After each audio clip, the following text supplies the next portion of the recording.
فرشتے جو حساب کتاب کرتے ہیں نا، وہ جب آپ صلی اللہ علیہ وآلہ وسلم کے پاس آئے اور انہوں نے بولا کہ آپ صلی اللہ علیہ وسلم ہم ہر گناہ اور ہر ثواب ہر عمل آپ کے بندوں کا لکھتے ہیں، لیکن ہم آنسوؤں کا حساب نہیں کرتے.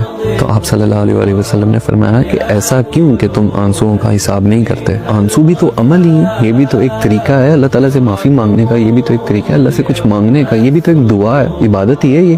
تو فرشتوں نے بولا کہ آپ صلی اللہ علیہ وآلہ وسلم آنسو جو ہے نا ان کا حساب اتنا بڑا ہے کہ ہمارا سارا حساب کتاب خراب ہو جاتا ہے. کتنا بڑا ہے ایک آنسو کا، کتنا ہی حساب ہوگا؟ بولا کہ ایک آنسو ہے نا اگر انسان کی آنکھوں سے گرے تو اس کا حساب ایسا ہے کہ جہنم کی آگ جتنی بھی آگ ہے نا اس پر حرام کر دی جاتی ہے. ہم ایسا حساب نہیں کر سکتے، یہ حساب کتاب کرنے کے لیے اللہ تعالیٰ کا ایک اور نظام ہے، یہ ہم نہیں کر سکتے. اتنا مشکل حساب ہے ایک آنسو کا کہ ہم یہ کر ہی نہیں سکتے.